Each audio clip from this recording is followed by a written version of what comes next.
इस नमस्कार, आप देख रहे हैं न्यूज इंडिया। मैं हूं आशिफ इकबाल और आपका स्वागत है 8 बजे के प्राइम टाइम डिबेट शो में। जी हां, हम आज चर्चा करने वाले जिस विषय पे उसके बारे में आपको जानकारी देते हैं। लोकसभा में जम्मू कश्मीर पुनर्गठन संशोधन विधेयक पास हो गया।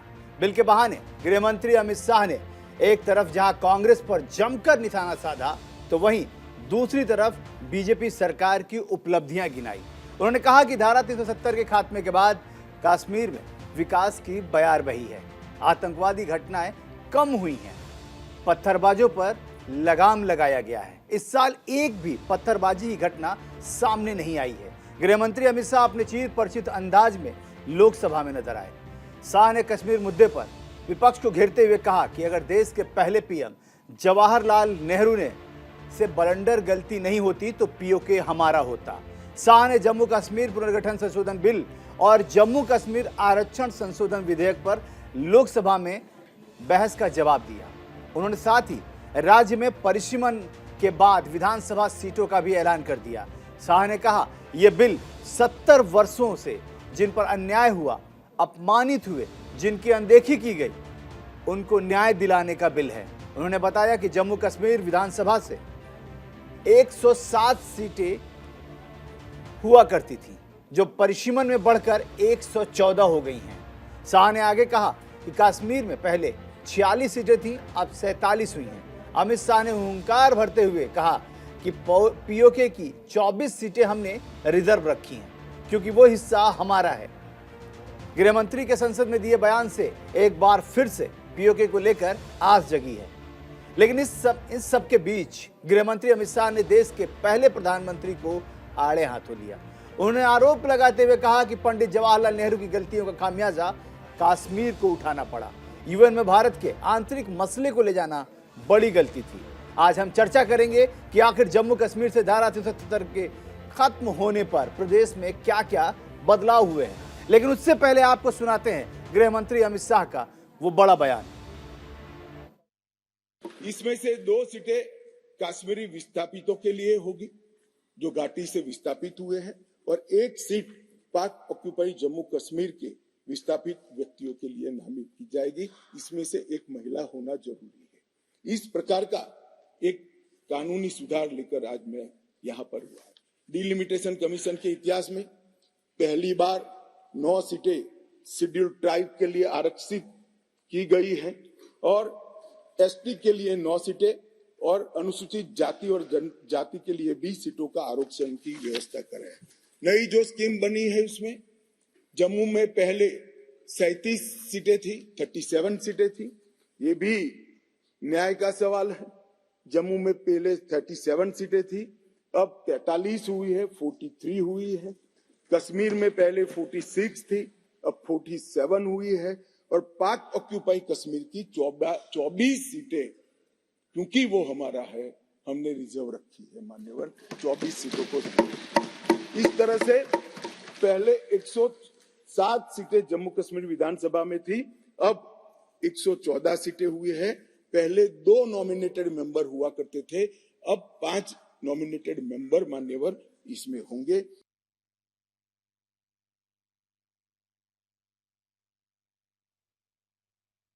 दो बड़ी गलतियां जो पंडित जवाहरलाल नेहरू के प्रधानमंत्री काल में हुई, उनके लिए गए निर्णयों से हुई। इसके कारण सालों तक कश्मीर ने सहन करना पड़ा। एक सबसे बड़ी गलती, जब हमारी सेना जीत रही थी, पंजाब का एरिया आते ही सीज फायर कर दिया गया और पाक ऑक्युपाई कश्मीर का जन्म हुआ। अगर सीज फायर 3 दिन लेट होता तो पाक ऑक्युपाई कश्मीर आज भारत का हिस्सा।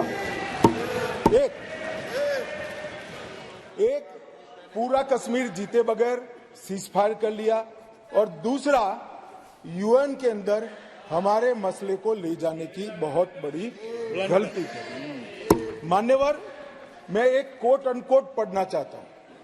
यूनाइटेड नेशन के अनुभवों के बाद मैं इस निष्कर्ष पर पहुंचा हूं कि वहां से कुछ संतोषजनक नतीजे की उम्मीद नहीं की जा सकती। मुझे यह एक अच्छा फैसला लगा, इनटू ब्रैकेट सीज फायर, मुझे यह एक अच्छा फैसला लगा, लेकिन इस मसले को ठीक से नहीं निपटा गया हम सीज फायर और विचार करके कुछ बेहतर मार्ग निकाल सकते थे। मुझे लगता है कि भूतकाल में हमसे द्वारा की गई गलती है। बिल्कुल, तो आपने सुना अमित शाह का वो चीर परिचित अंदाज और आपने देखा और किस तरीके से अमित शाह अपनी बात कर रहे थे। हम इसकी चर्चा करेंगे। हमारे साथ एक बड़ा गेस्ट पैनल है, वो गेस्ट पैनल जो हिंदुस्तान का माननीय चेहरा है, जो लगातार चर्चाओं में रहता है, जो वो कहते हैं लोग उनको सुनते हैं, समझते हैं, देखते हैं। जी हाँ, मैं तमाम अपने अतिथियों का, अपने पैनलिस्ट का परिचय करा दूं आपसे। हमारे साथ मदन प्रजापत जी हैं बीजेपी से, उनका बहुत बहुत स्वागत है। अमिताभ कुमार जी हैं वरिष्ठ पत्रकार, उनका भी बहुत स्वागत है। रुद्र प्रताप जी हमारे साथ स्टूडियो में हैं, उनका बहुत स्वागत। राजेंद्र यादव जी हमारे साथ स्टूडियो में हैं, उनका भी बहुत स्वागत। आदेश भारद्वाज जी कांग्रेस प्रवक्ता हमारे साथ हैं, उनका भी बहुत बहुत स्वागत। हमारे साथ lieutenant colonel JS. Soni ji हैं, रक्षा विशेषज्ञ हैं, उनका बहुत स्वागत। नमस्कार सर। सबसे पहला सवाल मैं आपसे ही करना चाहूंगा और आपके पास ही आऊंगा। कितने हालात बदल गए हैं? क्योंकि आपने तो तब भी देखा होगा, आपने अब भी देखा है और आप आगे भी देख रहे हैं। कितने बदल गए हैं हालात, सोनी साहब? जय हिंद आशिफ जी, ये मेरा सौभाग्य कि मैं आपके न्यूज चैनल में और विख्यात को पैनलिस्ट के साथ हूं। बहुत धन्यवाद।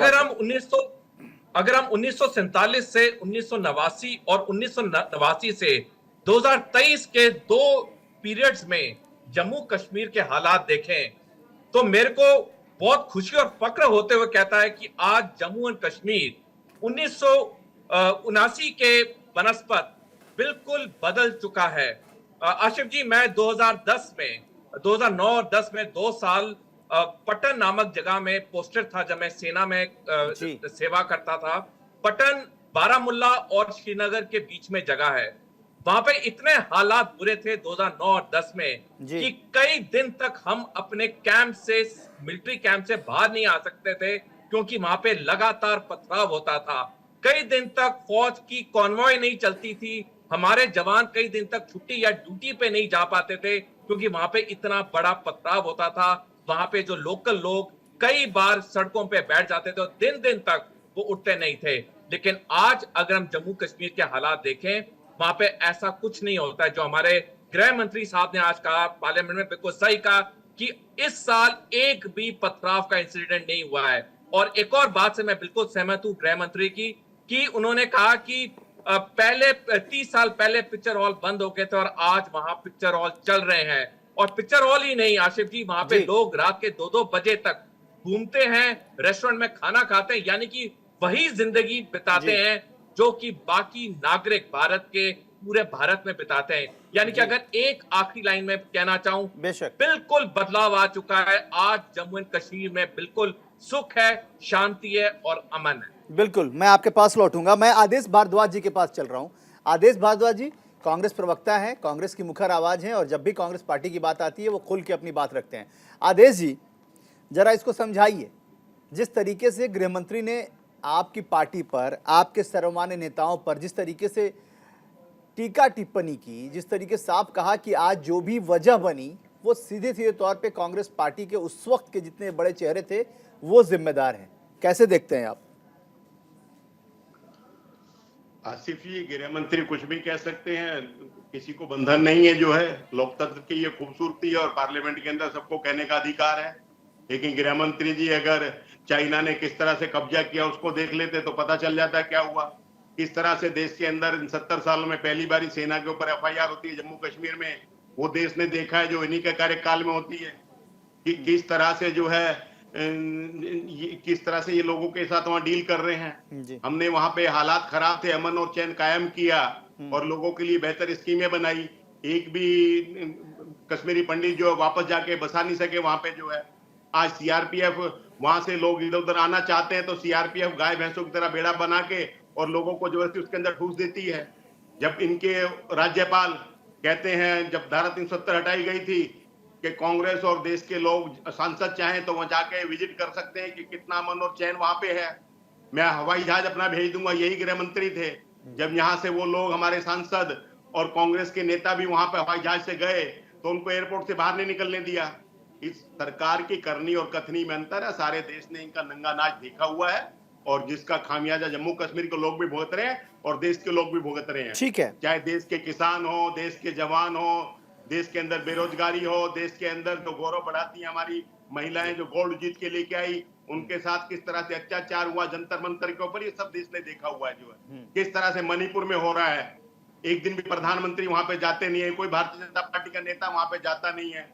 ये आप देख रहे हैं कि देश के अंदर किस तरह से नंगा नाच हो रहा है। ठीक है, ठीक है, लेकिन मैं आपके सिर्फ और पास सिर्फ लौटूंगा, मैं आपके पास लौटूंगा आदेश जी। मैं अमिताभ जी के पास चलता हूं। अमिताभ जी वरिष्ठ पत्रकार हैं, बहुत सारी चीजें इन्होंने देखी है, समझी, जानी है, बहुत नजदीक से चीजों को मॉनिटर भी करते रहे हैं और इनका एक अच्छा खासा लंबा अनुभव है। अमिताभ जी, क्या है बातचीत, जो बात हो रही है, जो सामने आई है आज, और जिस तरीके के गृह मंत्री के जो बयान थे, या गृह मंत्री जितने तल्ख अंदाज में आज पार्लियामेंट में जो अपनी बातें रख रहे थे, क्या है उस बातचीत में सच्चे? ये बिल्कुल ठीक कह रहे थे। जिस ढंग से जम्मू कश्मीर का मुद्दा फंसाया गया था और तत्कालीन सरकार के प्रधानमंत्री, मुझे लगता है कि नोबेल पुरस्कार की चाहत में एक ऐसा मसला फंसा कर चले गए जो कि नासूर की तरह हमारे छाती पर रिस रहा। उस वक्त कबायलियों ने हमला किया तो महाराजा हरि सिंह एक दिन में आकर के उन्होंने विलय पत्र पर हस्ताक्षर कर दिए और नेहरू जी मानने को तैयार। बड़ी मुश्किल से सेना भेजी गई उनकी इच्छा के विरुद्ध, और सेना ने वापस जाके कबायलियों को, जिन्होंने लगभग 30,000 आम लोगों को मार दिया, महिलाओं के साथ बलात्कार लूटपाट हो रहा था लगातार। महाराजा हरि सिंह के पास इतनी सेना नहीं थी और उन कबायलियों के पीछे पाकिस्तानी सेना भी आगे आ गई। हमारे सैनिकों ने फिर जाकर के दृढ़ता से लड़ना शुरू किया और धीरे धीरे एक एक करके सारा जिन हिस्सों में आगे धकेलना शुरू किया, पीछे करना शुरू किया। और लगभग क्योंकि वापस लेने के जब तक वो फंस रहे तो उन्हें बीच में रोक दिया जाता है। अब युद्ध विराम हो सकता, ठीक है ना, जब तक वो जीत रहे थे, आ रहे थे आगे तब तक किसी को कुछ दिक्कत नहीं होती है। लेकिन उसके बाद हमारी सेना तेजी से बढ़ने लगती है, होते होते 1940 के काफी हिस्सा वापस ले लेते और लगभग युग के वापस लेने की स्थिति में पहुंच रही थी, रोक दिया जाता है। और जा करके संयुक्त राष्ट्र संघ में, उनको पता था कि संयुक्त राष्ट्र संघ की क्या हालत है, लेकिन वो शांति के मसीहा बनना चाहते थे दरअसल। अच्छा, और जा करके संयुक्त राष्ट्र संघ में मसला डाल देते। ठीक है, ठीक है, मैं आपके पास लौटूंगा अमिताभ जी, मैं अमिताभ जी आपके पास लौटूंगा। जरा रुद्र जी से भी समझ लूं। रुद्र जी राजनीतिक विश्लेषक हैं। रुद्र जी, आप कैसे देखते हैं इस पूरे मसले पर? क्योंकि जवाहरलाल नेहरू पर निशाना साधा जा रहा है, लगातार ये कहा जा रहा है कि वो वजह है। देखिए, इस पे तो बहुत सारी चर्चाएं हो गई कि कश्मीर की समस्या किसकी वजह से है, और आप देख रहे हैं कि वो रोज चलती हुई आ रही है। लेकिन मैं इसमें एक चीज़ बोलना चाहूँगा कि जो आज अमित शाह जी कह रहे थे वो संसद में बोल रहे थे, तो संसद में जो बातें कह रहे थे वो आंकड़े के साथ कह रहे हैं, और संसद और कोई रैली नहीं है कि कुछ भी कह करके निकल जाएंगे। अगर उन्होंने इस बात को बड़े जोर दे करके कहा कि पत्थरबाजी की एक भी घटना नहीं हुई है, तो नहीं हुई है, क्योंकि संसद में एक गृह मंत्री के तौर पे वो अपनी झूठी बातें तो कह नहीं सकते हैं। दूसरी चीज़ क्या है कि ये आज से नहीं, हमेशा से रहा है कि पीओके हमारा अभिन्न अंग है और हम उसको लेकर के रहेंगे। लेकिन अगर कोई सरकार इतनी जिम्मेदारी के साथ, इतनी गंभीरता के साथ इस बात पर को कह रही है या उस पर काम कर रही है, जैसे आपने देखा 370 जो हटना, ये सारी चीज़ें हुई, ये सब चीज़ें दिखाई दे रही हैं, और इस बात को तो देश का कोई भी व्यक्ति नहीं नकार सकता है कि उनके बयान अलग बात हो सकते हैं। हम लोग भी तो देखते हैं कि कश्मीर में इस तरह की कोई घटनाएं नहीं हो रही हैं जो पहले होती थीं, क्योंकि आप देखते थे कि आए दिन कश्मीर में आतंकवादी घटनाएं होती हैं। ऐसा नहीं है कि कहीं अपराध एकदम शून्य हो जाएगा, दिल्ली में भी अपराध होते हैं, लेकिन उसमें यह है कि किस तरह से वहाँ के कमी लाई गई है, इस चीज़ को बताने की कोशिश कर रहे हैं। और एक भारत, अगर हम लोग पूरे देश के उसमें देखेंगे तो हमारे लिए कश्मीर एक बहुत बड़ी समस्या आज़ादी के बाद से रही है, लेकिन पिछले कुछ सालों में हम लोग इस पे कामयाब रहे हैं, चाहे वो किसी अंतर्राष्ट्रीय मंच की बात करी जाए या अपने आंतरिक चीज़ों की करी जाए, क्योंकि अभी जैसे मान ले आप देखेंगे रक्षा विशेषज्ञ हैं, वो वहाँ रहे हैं, हम लोग तो दूर से चीज़ें देख रहे हैं, वो अपनी बात बता रहे हैं कि आज पिछले 15-20 साल पहले की क्या सिचुएशन थी, आज की क्या सिचुएशन है, या और लोग भी जिन लोगों से हम लोग मिलते हैं, बात करते हैं, जो लोग सेना में हैं और वहाँ पर जिनकी पोस्टिंग है, वो उसके फ़र्क को बताते हैं। तो अगर देश ताकतवर हो रहा है, देश मजबूत हो रहा है और देश अपनी चीजों को जो भी किसी वजह से अगर हमारे पास नहीं थी, अगर हम लोग उसको लेने का प्रयास कर रहे हैं तो हम सबको एकजुट होकर के एक स्वर में उसके लिए आवाज उठानी चाहिए और उसमें सहयोग देना चाहिए। इसमें राजनीति करने वाली बात नहीं है, आंतरिक मामला नहीं है और देश के बाहरी मामले में सबका एक ही। ठीक है, राजेंद्र यादव जी भी हैं। राजेंद्र यादव जी सामाजिक कार्यकर्ता हैं, इस पूरे मसले पर आपकी क्या राय है? देखिए, सबसे बड़ी बात यह है कि कोई अगर देश की कोई चीज़ कहीं गुम हो गई है या गलती से किसी दूसरे देश के पास चली गई है या उस पर कब्जा कर लिया, अगर वो चीज़ लेने की बात हो देश के अंदर से उठने लगे तो बिल्कुल स्वागत करना चाहिए सभी को एक साथ कि हाँ ठीक है। क्योंकि पिछले कुछ समय में अगर हम देखेंगे तो विपक्ष की तरफ से भी कई बार कहा गया था, जब धारा 370 हटी थी तो अखिलेश यादव ने सदन में कहा था कि आप जो है धारा 370 की बात करते हो, जो पाक अधिकृत कश्मीर है उसको वापस लाने की बात क्यों नहीं करते हो। आज जब वो बात चल रही है, सदन के माध्यम से बात वो चल रही है, तो फिर उसमें कोई ऐसी कोई अलग से बात नहीं निकलनी चाहिए। ठीक है, जो भी गलतियां रही होंगी, जो गलती हो गई हैं वो गलतियां, उन गलतियों को अगर सुधार करने की बात कहते हैं भारत सरकार कर रही है तो सुधार होना चाहिए। जो हमारा हिस्सा कहते हैं चला गया है वो वापस आना चाहिए। बिल्कुल। इस मसले पे हमारे साथ भारतीय जनता पार्टी के प्रवक्ता भी जुड़ गए हैं, मदन प्रजापति जी। पहले मदन जी आपसे एक रिएक्शन ले लेते हैं। बहुत बहुत धन्यवाद। आप क्या कहेंगे आज जिस तरीके से गृह मंत्री का जो बयान आया और जिस पर चर्चा हम कर रहे हैं, उस पर आपकी क्या प्रतिक्रिया है? पहली प्रतिक्रिया आपसे। देखिए, माननीय गृह मंत्री जी ने आज सदन में कहा था कि हम जो विधेयक लेके आए हैं, ये जो पिछड़े हैं, वंचित है, जो पीड़ित है, उनके जो अपमान हुआ है, उनका तिरस्कार हुआ है, उस तिरस्कार को सम्मान सहित उनका अधिकार देने का काम करेंगे। मैं भी मेरे मित्र कांग्रेस के प्रवक्ता को सुन रहा था जी। मैं मदन जी आपके पास लौट रहा हूँ, एक बाइट सुना देता हूँ फिर आपके पास लौटूंगा। वक्त छोटे से ब्रेक का है, उससे पहले मैं फारूक अब्दुल्ला ने क्या कुछ कहा है वो जरा सुनाना चाहूंगा। मैं अपनी टीम से कहूंगा कि फारूक अब्दुल्ला का वो बयान सुना दें, सभी लोग सुन लें, फिर हम ब्रेक से लौटेंगे तो हम चर्चा में उसको आगे बढ़ाएंगे। उनके सामने कभी कबूल नहीं करेंगे। चलता है, सियासत है। सर, यूएन में मामला लेके गए और कश्मीर के जो हालात पैदा हुए। देखिए, आप उस वक्त जिंदा नहीं थे, आप पैदा नहीं हुए थे। उस वक्त क्या स्थिति थी आपको ये पता है? ये कहते हैं हम मुजफ्फराबाद क्यों नहीं गए। उस वक्त पुंछ और राजौरी को बचाने के लिए फौज को डाइवर्ट कर दिया गया कि पुंछ और राजौरी बच जाए। आज पुंछ और राजौरी आज भारत का हिस्सा है, उसी मेहरबानी से है, नहीं तो वो भी गया होता पाकिस्तान की। उस वक्त की जो स्थिति थी उसमें और कोई रास्ता था नहीं, या तो फिर कभी इसमें अमन आता नहीं। इसे लॉर्ड माउंटबेटन और सब ने सलाह की, उसमें सरदार पटेल भी थे, सब थे कि इससे जाना चाहिए यूनाइटेड नेशन में। अब ये लोगों को झूठ बोल रहे हैं, क्या करें? उस वक्त की हालत ऐसी थी भारत की, उसके बाद कोई रास्ता नहीं था। फिर जो उन्होंने यूएन वहाँ पर सिक्योरिटी काउंसिल थी, उन्होंने जो जिनने हमला किया था और जिन पे हमला हुआ था उनको एक ही पेडेस्टल पे रखा, इसके बजाय कि हमला वाले को वो पकड़ें, उसके बारे में कहें। उन्होंने वहाँ पे अमेरिका का जोर था उस वक्त, वो पाकिस्तान की तरफ। बिल्कुल। तो वक्त हो गया एक छोटे से ब्रेक का। ब्रेक के उस पार लगातार हम इस पर चर्चा करेंगे। बस छोटे से ब्रेक के बाद मिलते हैं, कहीं मत जाइएगा। छोटा सा ब्रेक, तुरंत लौट रहे हैं। ब्रेक के बाद आप सभी का बहुत स्वागत है। थोड़ा लंबा ब्रेक हो गया क्योंकि लगातार जिस तरीके की चीजें आ रही थी वो हमने आपको दिखाना जरूरी समझा। अब हम आपको चर्चा की शुरुआत करने से पहले प्रमोद तिवारी जो कांग्रेस के राज्यसभा सांसद हैं, उनका वो बयान सुना देते हैं जो आज उन्होंने अपने पार्टी पर उठ रहे लगातार सवालों के जवाब के तौर पे दिया है। पंडित जवाहरलाल नेहरू को गाली देना, ये भारतीय जनता पार्टी की आदत सी हो गई। गलत तथ्यों को रखना। आपके पास क्या सेना थी उस समय, कितनी सेना थी, एक दिन में किस तरह वो मुकाबला करते थे, कितने टैंक थे, कितने हवाई जहाज थे, युद्धक। 3 दिन तो छोड़िए, परिस्थितियां रही होती तो जरूर हुआ होता। कुछ स्थिति ऐसी थी कि ये नहीं हो सकता था। और आज बोलने को आप बोल जाइए क्योंकि पंडित जवाहरलाल नेहरू यहाँ जवाब देने के लिए नहीं।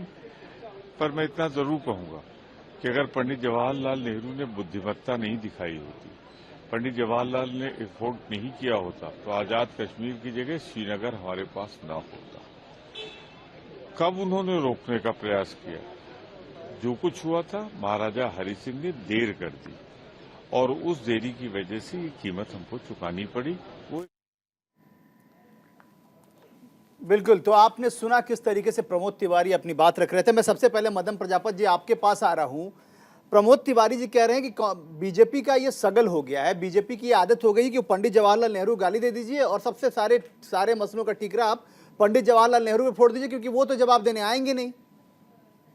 मदन जी, वो जवाब देने के देखिए वो जवाब देने के लिए आएंगे कि नहीं आएंगे ये विषय नहीं है। विषय ये है कि उनका जवाब जो है इतिहास के पन्नों में दर्ज है और वो इतिहास के पन्ने झूठ नहीं बोल सकते और कांग्रेस उन सबसे भाग नहीं सकती है। आज ये पंडित जवाहरलाल नेहरू अपने आप को उदारवादी नेता बनाने के लिए, विश्व के अंदर अपनी छवि बनाने के लिए उन्होंने अपने व्यक्तिगत सोच के कारण इस स्थिति पे लाके जम्मू कश्मीर को खड़ा कर दिया। जब आप यूएन के अंदर जाने का, अभी मैं सुन रहा था प्रमोद तिवारी जी को, उनकी बातों से ये लग रहा है कि उन्होंने भारत की जो सेना है उसी पे प्रश्नीय चिन्ह खड़ा कर दिया।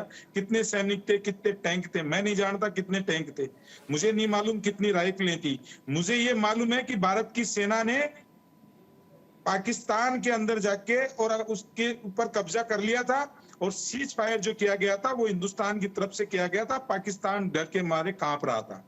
ये सच्चाई जो है ना कांग्रेस के कार्यकर्ता नकार सकते हैं, ना देश की जनता नकार सकती है। कार्यकर्ता से ही पूछ लेते हैं ना। देखिए मेरे को बोलने दीजिए 10 सेकंड, मेरे को 10 सेकंड दीजिएगा। इनकी आदत बन गई है देश की सेना को गाली देना, देश के सेना के द्वारा किए गए कार्यों को कम करके आना। और अभी मैं कांग्रेस के प्रवक्ता को सुन रहा था, इतनी निर्जलता से वो बात कर रहे थे, उनको मणिपुर याद आया। अरे आप एक बात बताइए, देश के लोकतंत्र के मंदिर में से, संसद में से मणिपुर का बिल लेके आए थे ना, चर्चा भागा कौन जवाब सुनने से? आप महिलाएं मणिपुर की बात करते हो। राजस्थान में एक महिला को बलात्कार के बाद में निवस्त्र करके घुमाया जाता है। और कहां थे राहुल गांधी, कहां थी प्रियंका गांधी? आपके मुंह से महिलाओं की बात करना अच्छा नहीं लगता, आपके मुंह से युवाओं की बात करना अच्छा नहीं लगता। ठीक है, हम सुन लेते हैं राजनीति फिर हम आगे बढ़ जाएंगे। मदन जी फिर देखिए, हम बात जो कर रहे हैं फिर हम राजस्थान पे चर्चा करने लगेंगे, मध्य प्रदेश पे करने लगेंगे, तो अभी मणिपुर पे चर्चा नहीं करनी है। कश्मीर के मामले बिल्कुल ठीक है, आपको जाते जाते बता देता हूँ। नहीं जाइए मत, आप बताइए। बताता हूँ कि 15 अगस्त 5 और 6 15 अगस्त को जो काम हुआ है, 5 और 6 अगस्त को जो काम हुआ है जी, वो काम देश के इतिहास में एक विधान, एक संविधान, एक निशान का काम हुआ है। इस देश के अभिन्न अंग है जम्मू कश्मीर और पीओके भी अभिन्न अंग है। आज जिस तरीके से जम्मू कश्मीर में आतंकवाद को खत्म करने के लिए भारतीय जनता पार्टी ने काम किया, अगर इसका 10% काम भी अगर कांग्रेस कर लेती तो आज जम्मू एंड कश्मीर के अंदर परिस्थिति ये नहीं होती। आज मेरे जम्मू कश्मीर के भाइयों को जिस तरीके आतंक, ठीक है मदन जी, आपके पास लौटेंगे आपके पास आदेश जी से जवाब ले लें दीजिए। आदेश जी, इतने सारे आरोप लग रहे हैं, क्या जवाब देंगे आप? आसिफ जी, मैं बड़े अदब के साथ प्रजापति जी को कहना चाहता हूं कि जब 15 अगस्त 1947 को भारत आजाद हुआ तो ना जूनागढ़ भारत का हिस्सा था, ना जम्मू कश्मीर भारत का हिस्सा था, ना सिक्किम भारत का हिस्सा था, ना गोवा भारत का हिस्सा था। इन तमाम जगहों को पंडित जवाहरलाल नेहरू जी की सूझबूझ के कारण भारत में जोड़ा गया और ये परिस्थितियां सबके सामने है। लेकिन भारतीय जनता पार्टी के लोगों का सिर्फ लोगों का ध्यान भटकाना, लोगों को बरगलाना, ये सब करने का इनका काम रह गया। आज किस तरह से जो है पता चलता है कि नरेंद्र तोमर जी के बेटे को जो है किस तरह से आदेश जी हम चर्चा जम्मू कश्मीर पे कर रहे हैं, चर्चा हम पीओके पे कर रहे हैं, हम कहीं और नहीं जाएं। देखिए वो लोग इस मुद्दे से भटकते हैं जिनको मुद्दे की जानकारी नहीं होती है। आपके पास तो मुद्दे की जानकारी, आप मुद्दे पे बात करिए। प्रधानमंत्री सरकार ने कुछ नहीं करना है। हाँ बिल्कुल एक दूसरे पे आरोप प्रत्यारोप लगाते हैं। दिल्ली के अंदर चुनाव हुए 1 साल हो गया, दिल्ली की एमसीडी का गठन नहीं हुआ है। आदेश जी, अरे ये थोड़ा ही गठन करेंगे एमसीडी का। आदेश जी, आप मदन जी से, आप मदन जी से जवाब ले लीजिए, मदन जी आप जवाब दे दीजिए, फिर मैं आगे बढ़ूंगा। आपने बिल्कुल सही कहा। सुन लीजिए आदेश जी, सुन लीजिए, सवाल की तो जवाब ले लीजिए। ये सरकार का काम रह गया है, सुन लीजिए, ये सरकार का काम रह गया है। चाइना हमारे देश में बढ़ के बैठ जाता है, हमारे बीच सुन कोई बड़ा नहीं है, कोई है नहीं, अरे आप आदेश जी आप मुद्दे पे जवाब दे दीजिए ना, जो वो सवाल खड़े कर रहे हैं उसका जवाब दे दीजिए। मणिपुर में क्या हो रहा है, बेरोजगारी में, इस पर हम बाद में चर्चा कर लेंगे ना, बाद में चर्चा कर लेंगे। 40 जवान शहीद हो जाते हैं, चलिए जांच नहीं होती है। आदेश जी रुक जाइए, आज तक जांच नहीं होती है। रुक जाइए, जवाब देने दीजिए मदन जी को। मदन जी जवाब दीजिए। ISI के लोग आते हैं, आदेश जी का जो आदेश जी हो गया, आदेश जी का जो गुस्सा, अरे आदेश जी हो गया। दूसरे को नहीं सुनने, आदेश जी का जो गुस्सा और तिलमिलाहट है और पूरी मदन जी आप कांग्रेस की अपनी तिलमिलाहट बात मैं अपनी जानता बात हूं। करिए, अपनी बात करिए। जी, क्योंकि आपने देश को बर्बाद कर दिया। आपने कहा कि देश अरे को सुन बिकने लीजिए नहीं मेरे देंगे। भाई। आपने अरे पूरा देश देश बेच जेल दिया पे लगा आपने। दिया है। थाली में परोस के जवाहरलाल आधा नेहरू जी की कश्मीर दे गलती दिया थी कि आपने, उन्होंने 11 साल देश के जेल में 2 काटे। टुकड़े कर दिया। जवाहरलाल सुन नेहरू जी लीजिए, की ऐसी गलती थी डिबेट में उन्होंने अगर आपको करानी है शाउटिंग मैच को, IIT बनाए। आज 200 से शाउटिंग ज्यादा मैच अमेरिकन आदेश जी ये आदेश जी आवाज बंद कर दीजिए। आदेश जी ऐसा मत कीजिए। हमें भी ये खा जाएंगे तो फिर कैसे काम चलेगा? नहीं आदेश जी, आदेश जी हो गया। जवाहरलाल नेहरू जी ने बनाए। आदेश जी फिर मुझे म्यूट करना पड़ेगा आपका आवाज, ये क्या तरीका है? आप ये बताइए, इतने हेल्दी डिस्कशन कर रहे हैं हम लोग। मैंने आपको हमेशा कहा है, आप तो इतने वरिष्ठ हैं कि हम लोग इससे हल्ला हुल्ली करके थोड़ी चीजें करेंगे। हम तो, हमारे पास इतने सारे भारत के मानित चेहरे बैठे हुए हैं, इतने अच्छे पैनलिस्ट बैठे हुए हैं, हम अपनी बात अपने तरीके में रख लें। आपको अगर 1 मिनट कहना है आप 1 मिनट कहिए, मैं 2 मिनट टाइम दूंगा आपको, लेकिन इस तरीके से मत कीजिए, इंटरप्ट मत कीजिए। आप अपनी बात कह लीजिए, वो अपनी बात कह लें। आप 1 मिनट आदेश जी ऐसे मत कीजिए, आप बात सवाल कर लीजिए, सवाल का जवाब मदन जी से ले लेंगे हम। फिर हमारे पास बहुत सारे लोग हैं जिनके पास हमें चलना है। बिल्कुल मैं दूंगा। मैं देखिए, सबका टाइम बहुत वैल्यूबल होता है, सबका होता है, मैं खराब नहीं करूंगा। मैं सीधे पॉइंट पे आता हूँ। बेशक। आदेश जी ने कहा कि 1947 में क्या था। आदेश जी, उस देश की आत्मा के ऊपर अगर लकीर खींची गई तो 15 अगस्त 1947 को पंडित जवाहरलाल नेहरू की नीति के कारण खींची गई, उनकी सत्ता की लालसा के कारण खींची गई। इस देश के अंदर आधा कश्मीर थाली में परोस के अगर दिया गया तो पंडित जवाहरलाल नेहरू की वजह से दिया। और जिस चीन की और चाइना की बात कर रहे हैं, उस जमीन को बंजर बता के लोकतंत्र संसद के अंदर वक्तव्य दिया हुआ है, उसको बंजर बता के देने वाले लोग पंडित जवाहरलाल नेहरू। ठीक है मदन जी, ठीक है मदन जी, एक सेकंड मदन जी, आप मेरी बात सुनिए 1 सेकंड। हमारे साथ लेफ्टिनेंट कर्नल JS सोडी साहब है, जरा उनकी राय भी ले लेते हैं। देखिए आप लोग तो पॉलिटिकल बयान देंगे, जरा उनसे हम ले लेते हैं कि उस वक्त के सिचुएशन को, क्योंकि उनसे बेहतर कोई नहीं समझ सकता, वो वहां खुद पोस्टेड थे। मैं जूनागढ़ की बात कर लेंगे हम लोग, लेकिन अभी सिर्फ POK पे हमारा फोकस है। सोडी साहब एक बात समझना चाहेंगे आपसे, क्योंकि लगातार जिस तरीके से, आदेश जी 1 सेकंड आपके पास लौटूंगा। सोडी साहब से मैं एक सवाल ले लेते हैं हम। सोडी साहब, आपने तो बहुत सारी नजदीकी से चीजें देखी हैं, जिस तरह के सवाल खड़े हुए उसके बाद जो प्रमोद तिवारी का जवाब है कि अगर ऐसा होता है तो आप लोग को बहुत सॉफ्ट टारगेट है पंडित जवाहरलाल नेहरू पर सवाल खड़ा कर देना। आप ये बात नहीं समझते कि उन्होंने जो किया है वो कभी आप ज्ञान में या अपने तारीफ में आपने कसीदे नहीं पढ़े, आपने तारीफ में कोई बात नहीं रखी। किसी भी प्रॉब्लम का एक ही सॉल्यूशन आपके पास होता है कि पंडित जवाहरलाल नेहरू का नाम ले लेते हैं। सोडी साहब जरा समझाइए, क्योंकि आप तो वहां रहे हैं, सिचुएशन आपसे बेहतर कोई नहीं बता सकता है। क्या स्थिति तब थी और क्या स्थिति अब है, अगर कुछ प्रकाश डाल सकें। आशिफ जी, एक डिफेंस एनालिस्ट या सेना में भी जब हम कोई भी पास्ट हिस्ट्री का मिलिट्री कैंपेन को पढ़ते हैं और हम उसे काफी डिटेल में पढ़ते हैं, उसके हम कंक्लूजन्स और लेसन्स ड्रॉ करते हैं, ताकि हम आने वाले कैंपेन में उससे सबक और सीख ले चुके हैं। मैं कोई राजनीतिक पार्टी के साथ कार्यकर्ता नहीं हूं, मैं किसी मंत्री या प्रधानमंत्री के बारे में कोई गलत टिप्पणी नहीं करूंगा, लेकिन एक डिफेंस एनालिस्ट के तौर पे मैं बताना चाहूंगा कि उस वक्त 3 ऐसी चीजें हुई जो शायद नहीं होती तो आज जम्मू कश्मीर का इतिहास बिल्कुल अलग होता। बिल्कुल। पहला ये कि हमें संयुक्त राष्ट्र में नहीं जाना चाहिए था, ये हमारी और पाकिस्तान का मामला था, हम इन 2 देशों के बीच में ही इसको रखना चाहिए था। दूसरी बात, जो ये सीज फायर हुई, ये सीज फायर हुई उस वक्त हुई जब भारतीय सेना का पलड़ा बहुत भारी था। हमने कुछ समय में ही ये जो पाकिस्तानी वाले लोग आए थे, हमने उनको खदेड़ दिया और वो श्रीनगर से कुछ ही दूरी पे थे और हम उनको पीछे करते गए और जब वो उरी को हमने उन्हें उरी के पीछे किया, तब सीज फायर डिक्लेयर कर दिया गया। अगर सीज फायर तब डिक्लेयर नहीं किया होता, आज जम्मू कश्मीर की सीमा बिल्कुल अलग होती। तीसरी तब एक बात हुई जो कि जिसके इम्प्लीकेशन आज तक हैं, वो ये हुई आशिफ जी कि एक हाजी पीर पास है वहां पे, हाजी पीर पास हमने कैप्चर किया था इस लड़ाई में लेकिन हमें कहा गया उसे पाकिस्तान को वापस देने के लिए। अब हाजी पीर पास का सिग्निफिकेंस मैं आपके दर्शकों को बताना चाहूंगा। बिल्कुल। आज की तारीख में श्रीनगर से अगर हमें पुंछ रजौरी जाना हो तो हमें 18 से 19 घंटे लगते हैं सड़क से।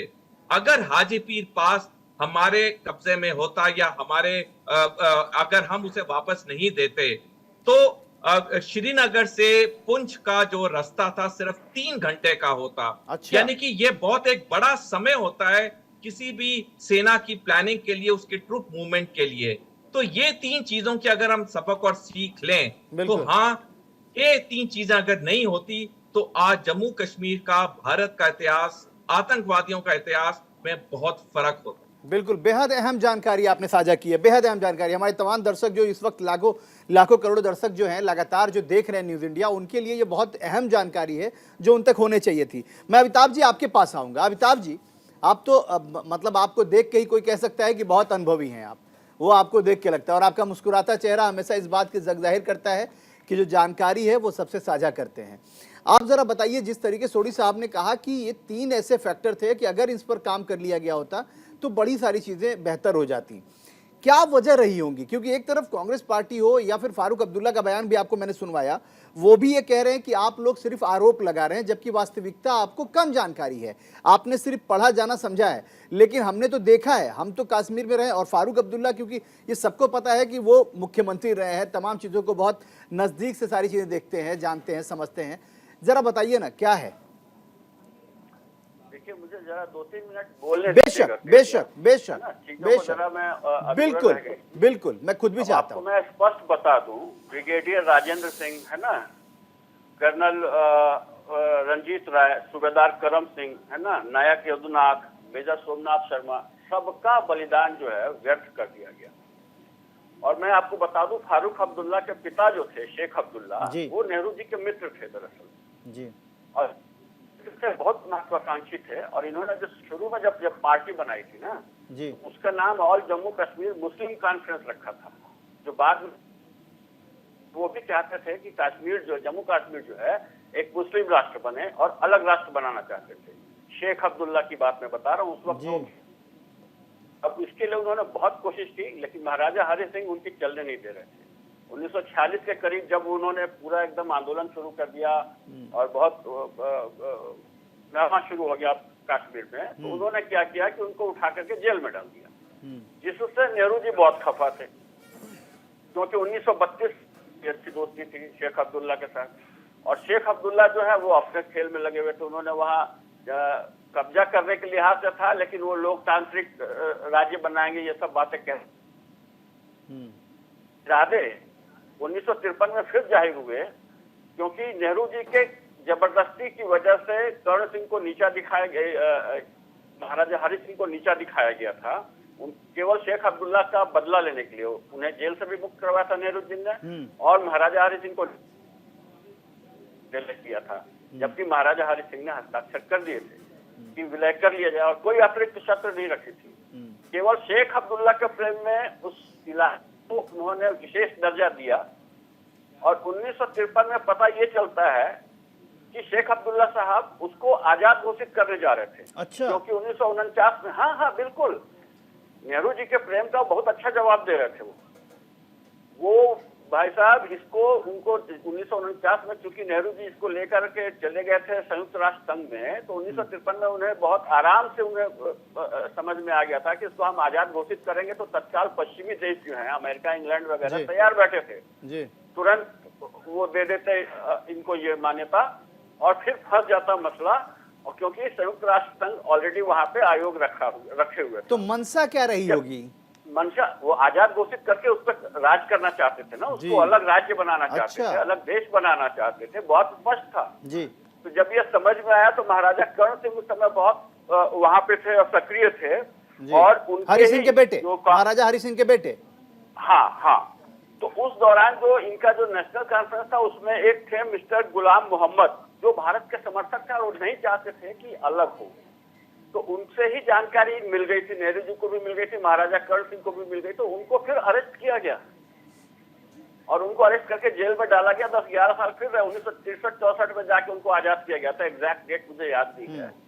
और फिर 1954 में 35 से जोड़ करके और अतिरिक्त सुविधाएं कश्मीर में, जबरदस्ती आप कश्मीर को नासूर बनाने पर लगे हैं। अमिताभ सारे जी, राज्य अगर आपकी बात खत्म हो गई हो तो एक सवाल मुझे एक्चुअली लगातार, क्योंकि आपकी बात हो रही है तो ट्विटर पे बहुत सारे ट्रेंड कर रहे हैं, उसमें एक शख्स ने एक सवाल पूछा है जो आपसे पूछने के लिए कि जरा ये समझा दीजिए, अगर आप बता सकते हो कि जिस वक्त भारत और पाकिस्तान मतलब बंटवारा हुआ, उस वक्त 70% मुस्लिम आबादी जम्मू कश्मीर के साथ थी, मतलब कश्मीर में, उसके बावजूद वो भारत का हिस्सा कैसे रह गया, क्या वजह रही?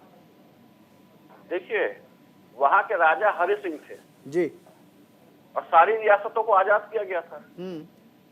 यही वहां पे जो शेख अब्दुल्ला थे वो यही चाहते थे कि आबादी चूंकि मुस्लिमों को ज्यादा है, तो पहले तो वो लोकतंत्र के नाम पे उसको कब्जा करना चाहते थे कि निर्णय हो और राजा को हटा दिया जाए, और वो खुद वहां के प्रधान बनना चाहते थे। तो वो केवल खेल था और वो उसको एक मुस्लिम राष्ट्र बनाने पर तुले हुए थे। दरअसल बिल्कुल, जब सारी रियासतें आजाद हुई तो हर एक के राजा के साथ ही, जब भारत सरकार थी उसने दस्तखत किए, विलय पत्र पे दस्तखत किए, तो राजा का हक था। नेहरू जी जबरदस्ती उसको घुमा रहे थे और किसी भी तरह जो है अब्दुल्ला को प्रमुखता दिलाने पर लगे थे और उनको वहां पे वो महत्वपूर्ण पद देना चाहते थे। लेकिन शेख अब्दुल्ला के मिजाज अलग थे।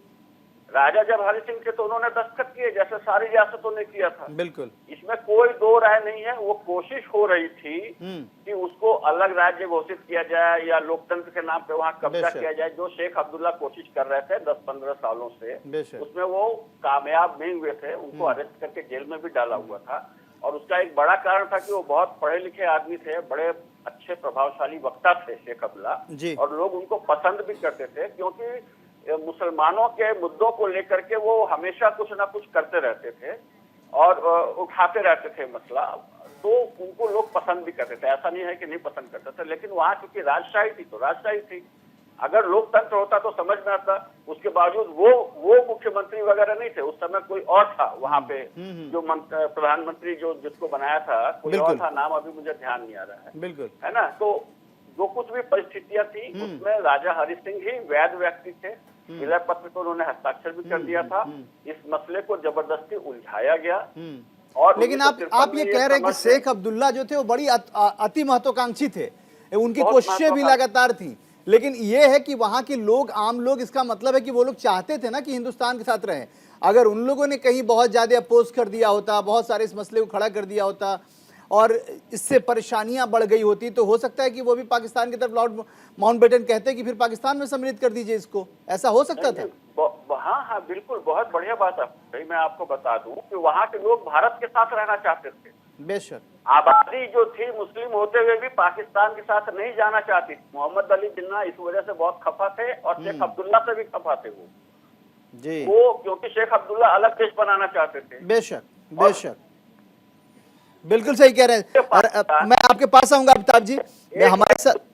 अरे एक लाइन जी जी, हाँ बिल्कुल बिल्कुल। पाकिस्तान जो है इसीलिए जनमत तो तैयार नहीं हुआ था। बेशक पता था कि वहाँ के लोग भारत के साथ जाएंगे होगा, और उन्होंने मामला उलझा दिया। इसीलिए अमिताभ जी, बिल्कुल आपने सही कहा। राजेंद्र यादव जी, आपके पास आ रहा हूँ, सामाजिक कार्यकर्ता हैं, जरा आपको क्या लग रहा है ये तमाम चीजें जो सामने आई हैं और जिस तरीके से अभी लगातार पंडित जवाहरलाल नेहरू पे जो निशाना साधा जा रहा है और जो कहानी, जो पूरी बात जो बताई विस्तार पूर्वक, चाहे वो सोनी साहब बता रहे हो या अमिताभ जी बता रहे हो, कैसे देखते हैं आप इसको?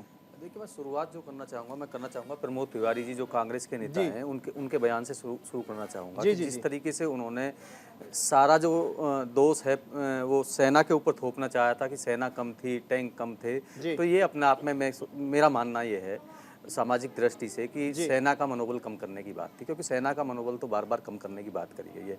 मैंने पहले भी यही कहा था कि हाँ, कुछ ना कुछ ऐसी गलतियां हुई हैं, उसको कहते हैं कांग्रेस को बड़ा दिल करके कहते हैं, वो गलतियां माननी चाहिए कि हाँ उस समय कुछ गलतियां हुई हैं। क्योंकि बात अगर हम कर लगे हैं कि पाकिस्तान के अधिकृत जो कश्मीर है वहाँ की जनता की क्या कहते हैं, अभी मैंने आपके माध्यम से कुछ समय पहले टीवी पे देखा था, तो दिखा रहे थे कि वहाँ की जनता ये चाहती है कि हम लोग क्या कहते हैं हिंदुस्तान में जाना चाहते हैं, भारत में जाना चाहते हैं। तो ये कुछ ना कुछ ऐसी वजह, ऐसी खामियां रही हैं कि जो आम जनता के ऊपर थोपी गई हैं, आम आदमी के ऊपर थोपी गई हैं, वो बहुत अपने आप में गलत है, बिल्कुल गलत है। और बिल्कुल कहीं ना कहीं बिल्कुल खामियां रही हैं। नहीं, हम आज भारत का जो है इस तरीके से बंटवारा नहीं करना चाहते। अभी हमारे रक्षा विशेषज्ञ बता रहे थे कि एक कोई जगह हमने दे दी, देने के बाद आज हम दूसरी जगह पहुंचने के लिए 19 या 18 घंटे लगाते हैं। अगर वो जगह हम क्या कहते हैं ना देते तो हम 3 घंटे में पहुंच जाते। तो ये अपने आप में कहीं ना कहीं जो भी हमसे गलतियां हुई हैं, उन गलतियों का कहते हैं हर जाना होना चाहिए। मैं साथ के साथ आपके माध्यम से सामाजिक दृष्टि से ये भी कहना चाहूँगा कि सदन में एक बार चीन के ऊपर भी क्या कहते हैं एक बार चर्चा होनी चाहिए, क्योंकि पिछले कुछ समय से हम देख रहे हैं कि चीन भी क्या कहते हैं भारत में कुछ गांव बसा रहा है। इस तरीके की बातें हम समाचार माध्यम के चैनल से सुनते रहते हैं, हम लोग सुनते रहते हैं। उस पर भी एक बार चर्चा होनी चाहिए। बिल्कुल कोशिश करेंगे हम लोग कि ये बात वहां तक जाए। रुद्र जी, आपसे एक सवाल जानना चाह रहा हूँ, और क्योंकि वक्त की कमी भी है, लेकिन आपसे इस सवाल के जवाब के बिना ये प्रोग्राम खत्म करना बहुत लाजमी की गलती हो जाएगी। क्या आपको लगता है कि 2024 का एजेंडा पीओके हो सकता है? क्योंकि जिस तरीके से एग्रेसिव वे में गृह मंत्री ने आज अपनी बात रखी है, जबकि आपको भी पता है कि गृह मंत्री अगर कुछ कहते हैं, कुछ करने की तरफ आगे बढ़ते हैं तो बहुत सोच समझ के करते हैं। आज इस बात की चर्चा, और वो भी इतने एग्रेसिव वे में, क्या लगता है आपको? देखिए आसिफ जी, वो जो कह रहे हैं सही कह रहे हैं। पूरा अगर 140 करोड़ भारतीयों की ये भावना है कि पीओके में क्यों है हमारा वो हिस्सा, आज बताइए कि यूएन के होते हुए, इतने बड़े बड़े शक्तिशाली देश होते हुए, रूस यूक्रेन पे हमला कर सकता है, इजराइल अपने बचाव के लिए फिलीपींस पे हमला कर सकता है, तो क्या हम अपनी ज़मीन नहीं ले सकते हैं? हम 1947 में आपने अभी देखा 2 नेताओं के बयान सुनाए, हम लोग उस समय नहीं थे, क्या परिस्थिति, लेकिन जो आज वो वर्णन कर रहे हैं उससे तो हमें लग रहा है कि उस समय के लोग कितने उदारवादी हो रहे होंगे पाकिस्तान को लेकर के। क्योंकि अगर पाकिस्तान हमसे अलग हुआ, हमसे ताकतवर हो गया था, भाई भारत उससे अलग हुआ पाकिस्तान था ना, वो इतना ताकतवर हो गया था कि अब्दुल्ला जी बता रहे हैं कि अगर हम ऐसा करते तो वो ले लेते। आपके प्रमोद तिवारी जी बता रहे हैं कि नहीं, वो श्रीनगर तक आ जाते। मतलब आप ये सोचिए कि ये लोग उसकी मुखालफत आज कर रहे हैं, तो उस जमाने में ये लोग क्या कर रहे होते। तो आज ये देश की मांग है कि जो भी चीज़ हमारी गई है, अगर हम ताकतवर हैं, सशक्त हैं, और ये देखिए राजनीति का एक बहुत ही मजबूत पक्ष होता है कि जब आप सशक्त और ताकतवर हैं तो अपनी खोई हुई प्रतिष्ठा या कोई भी चीज़ जो भी है उसे आप हासिल करिए। और अगर देश उस दिशा में जा रहा है तो पूरे 140 करोड़ को एक स्वर में कहना चाहिए कि नहीं, हमें चाहिए तो चाहिए, और उसकी कोई कीमत हो सकती है, तो देश को इसके लिए तैयार रहना। बिल्कुल, पीओके हमारा है। साफ तौर पे आप सभी लोगों का बहुत धन्यवाद, बहुत आपने कीमती वक्त दिया, उसके लिए बहुत धन्यवाद। तो आप देख रहे थे न्यूज़ इंडिया का प्राइम टाइम डिबेट शो, जिसमें साफ तौर पे है कि पीओके हमारा है। कहीं मत जाइएगा, वक्त हो गया एक छोटे से ब्रेक का। ब्रेक के उस पार खबरें लगातार जारी हैं।